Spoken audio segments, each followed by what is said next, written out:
guys, the goal today is to make $1,000 in lumber or something worth $1,000. We have one on the mill. We've got one on the ground that's ready to go. Decision making on this log and this log, and then we're down to things that are 6 feet or less, which we haven't really decided what we're gonna do. Justin may be able to use some of that stuff for blocking or a short stud wall or something, but it's kind of the least of the worries right now. I've told Alyssa that if we can get this done in about a half a day, we're gonna go play. I guess that really benefits me more than her. But she's working hard on video, so we're gonna start making man glitter. Justin just told me there's a pencil sharpener for construction pencils. Is it like a big pencil sharpener? It's like a handheld wheel. I'll get you one. Cool, look at that. Well, that's better than a pocket knife most of the time. The only thing is I can get it way sharper. Yeah, for what we're doing, this is way better because the lead's a lot thicker. Yeah. So you're gonna get a more bold line, and then it's gonna probably go, that lead's gonna be stronger. Because whenever I sharpen it really sharp, I always break it off. Yeah. Here's the sharpener for the saw, and this chain's getting down there. Yeah. You know, there's not a lot of tooth left on this one side here. So a couple things. If you look at the way this saw is, or the saw is imprinted on the sharpener, there's a directional arrow. Gotcha. So you should be going this way. And if you look down at it, the saw should look like it's like this. Okay. Which in this position it does. If you turn it over and you get the directional arrow going this way, the saw is in the wrong orientation. Oh, so you gotta go this right? way. Well, you just need to take the sharpener and flip it over. So this is for this way, and this is for this way. Gotcha. That makes sense. Yep. And then the only secret really to this one, when you get it in the gullet there, just press down firmly when you're filing. That way it doesn't ride up on the tooth. For some reason this file doesn't really like to get down and deep in the gullet. It just likes to file the tip of the tooth off. Well, that didn't take long.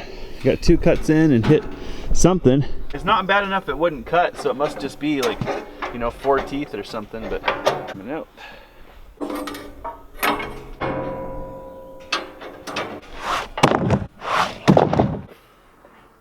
You can see right here, beautiful, nice, smooth cut, and right there, there's a big wad of something. It looked like a knot, but it must have been a chunk of dirt or rocks or something, and look at the serrations. Isn't that something? Completely different. And it's amazing how much effort it actually takes to get the mill through, I guess, about 2/3 of that log. Wow!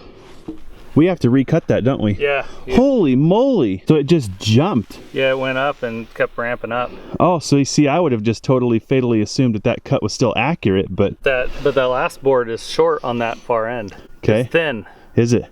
Well, yeah, Oh, yeah. because you cut that at 1.5 inches, and 1.5 inches was here, but it's, at that end it's probably only 1 inch. Because it's 3/8 here. I mean, you can see it's gone up, you know, maybe 1/2 inch. Wow, so it just, when it bit, it jumped. And then seems, well, it either did level out. I'll bet there's a hump right here. Look at that. That's probably the best bite of a blade I've seen so far. In such a drastic, usually it goes off and you just kind of get some streaks, but this one looks like, man, you could almost sell boards like this. Yeah. Just keep that blade and then run that blade over the board and give people roughs on. Value added, they said. All right, we're gonna salvage that board. You're not going to the firewood pile. You've been redeemed by Justin. He says he'll use you. Guys, we found it. Check it out. Apparently these were sitting in the bark. In our defense, they look about the same color as bark. So that's what destroyed our blade.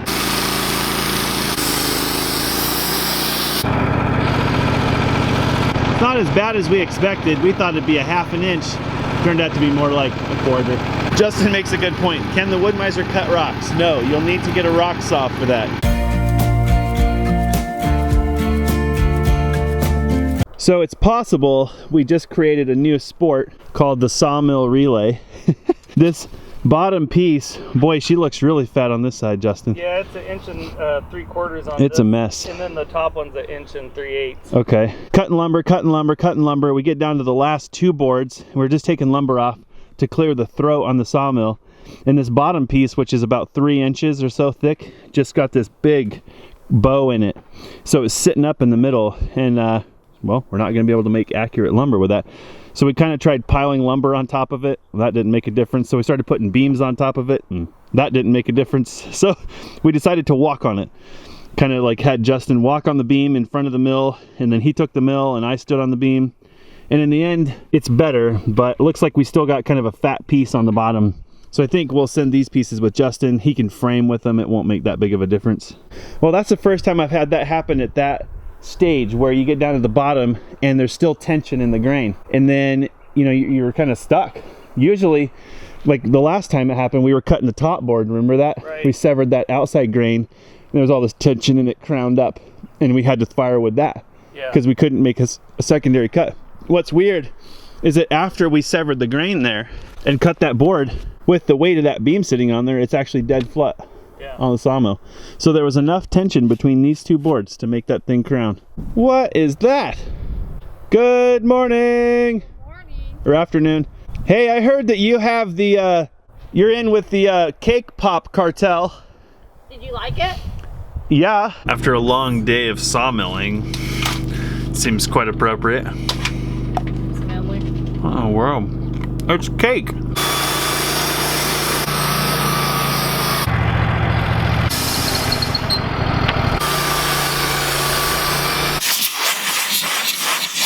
So we just decked 10 2x8s. I'm gonna put 2x8s in this column, and we'll put 2x10s in this column. Have we got any 2x10s? We just actually gave you two 2x10s, didn't we? Yeah. Those weren't 2x8s. So actually, there was only 8 2x8s and 2 2x10s.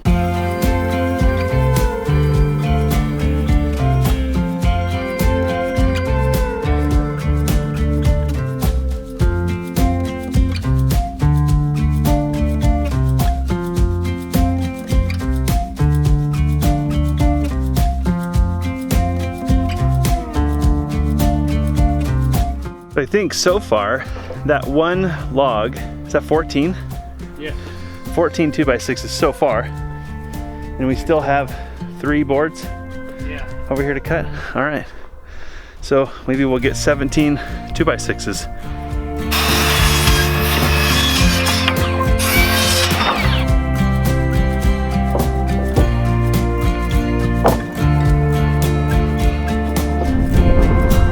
Do you guys remember the milling video where Alyssa said, "Oh, what is that, your baby monitor?" My radio that I had hanging off the sawmill. Remember that?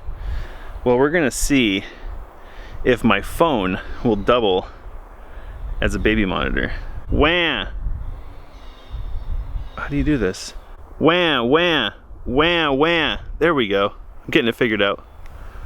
All right, let's send that, see what she does. Oh, she played it. That's a good sign.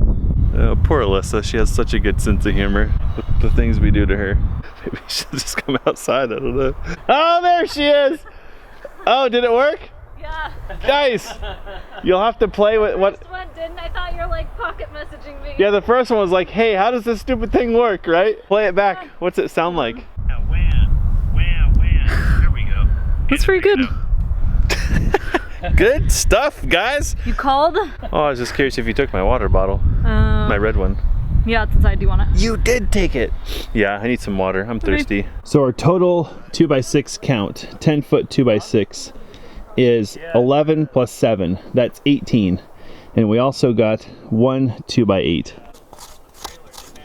You want to bring that all the way over? Yeah.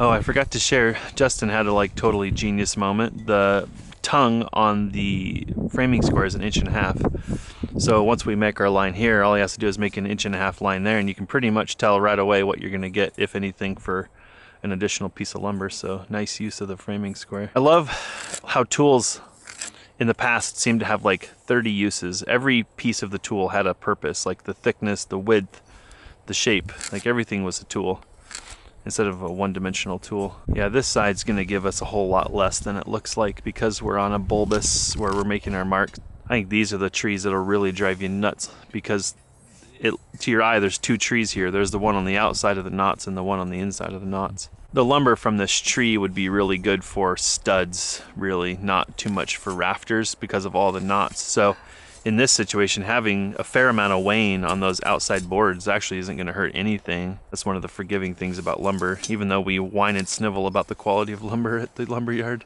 here we are doing the same thing, trying to maximize every board. By the time we set them up and cut them and do all that stuff.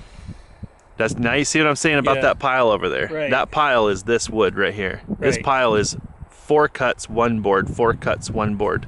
This is 1 cut, 2 boards, 1 cut, 2 boards, 1 cut, 2 boards, you know? Yeah. I mean, the ratio of work to production is very different. So there is wood there, and there is wood here, but the amount of effort to get that board is much higher. Yeah. You know, so if you're looking for production, all your wood's in here. Right. And a sawmill would probably tell you, well, your money's right here. Yeah. Maybe, I don't know. Yeah, what I learned was it doesn't really hurt you just to make this cut and just see what happens. Yeah. You might find something in the tree that you didn't think was there before, and if you make it and nothing happens, well, nothing happens. Sometimes I look at this and I can just tell there's nothing there, and this is actually a more valuable piece of firewood, complete, than it is this little snivel of bark, and you know, it's 80% bark and barely any wood. So if you're just confident you're not going to get a board, you're better off making good firewood out of it instead of a non-board and non-firewood. Right. Oh, I have to say the flavor is more faint than the Earl Grey, but it's still good. Faint. Let's use a more, let's call it mellow. Mellow? It's more mellow. Mild. It's more mild. Thank you, love. You're welcome. All right, we're looking good. Go up, I think we're going to 11 1/4, so we've got 1.5 inches to go. Man, it seems... It's a long 1.5 inches, huh? Wow, going up a 30-second at a time. Right there. And my first cut is 16 7/8.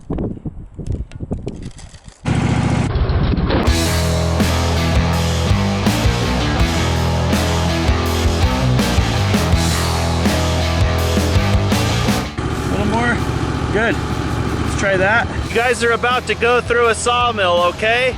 It'll be fine.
I think that's what they call a wood-mizer pit stop. Yeah.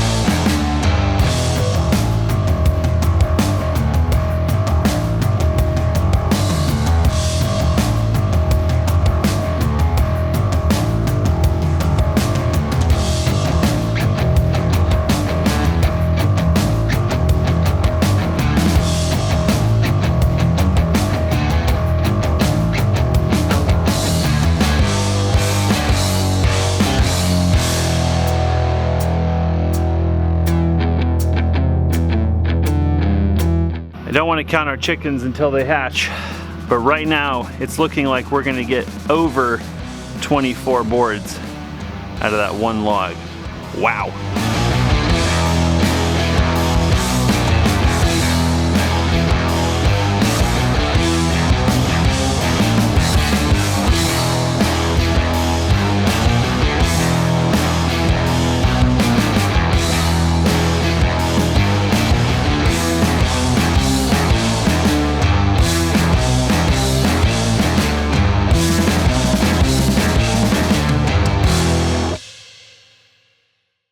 one more log.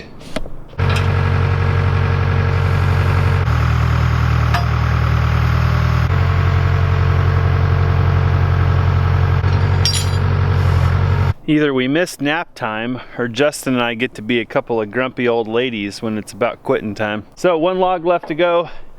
We're aiming for 2x6s. I think our board count today is pretty solid. There's no denying that. Justin did like a preliminary map out on this one. We're hoping to bust out 2x6s for him. He'll end up with a very nice trailer load of lumber to take home for his shop build. And we have ended up with a bunch of lumber for our SIPs. I'm tempted to talk to a local mill and see if they can kiln dry this lumber, maybe even for just a week. I'm a little concerned about shrinkage. I don't think it'll shrink that much if we just take the moisture down just a little bit. If we took it down far, well, we'd probably get quite a bit, but wouldn't hurt to have just a little bit of fudge room anyway. So we'll dominate this log, and then my afternoon with Alyssa, well, sorry love, we just talked too much and visited too much and goofed off a little too much, and the day got away from us. But maybe we'll do dinner in a hot tub. You've worked hard the last few days, wood-mizer. We've been putting it through its paces. I know that our cheat sheet has been wonderful. That really sped this process up a lot. Something that Justin and I were kind of chatting about was the kerf, which is a common question when people are looking at sawmills. If you look at this sawdust, I think we've probably added I'd say pushing 8 to 10 inches of sawdust. Of course, the sawdust always builds up just where the length of the log that you're working on is. And that really, if you think about it, is waste. Of course, we can use it for something, but that could have been lumber. And when you look at the circular sawmills, you know, you're going to see that they have a wider blade, so they've got a wider kerf, and that means more of this and less lumber. So we're kind of just chatting about how amazing, you know, how thin the kerf is on these bandsaw blades. So for lumber, it's definitely a consideration. If you're trying to get more boards and less sawdust, bandsaw might be where it is for you. I'm sure some of you have noticed the Husqvarna helmet. That's Justin's. We don't have any of that garbage around here. In case anybody cares, he drives a Dodge too. Yeah. Psh, it's Ford or die. Come on, guys. Anybody who knows Justin and I probably knows nobody even cares. We don't actually care. We drive what's available. Yep. But there are those Coke and Pepsi people out there, if you know what I mean. I guess something I'm really proud of in this project too, this little pile, and I would say maybe a few more boards here, is all of the really non-construction, non-firewood scraps that we've created. So this will end up probably being wood chips, bonfire. This probably be hot tub fuel, furring strips. And if you look over there, poor Justin has created another mountain of firewood. Another one. There's 2 of them now. What in the world are we gonna do with all this firewood?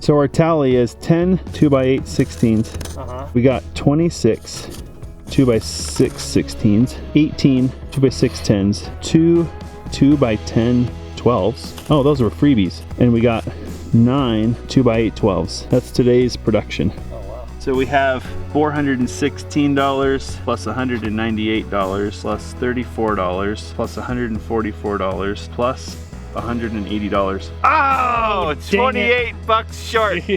Make one more board. Yeah, come on, we can do one more board. Wow, $972 today. And 1,000 yesterday. You know what's stupid though is there's still probably a half a dozen boards we didn't make. Yeah.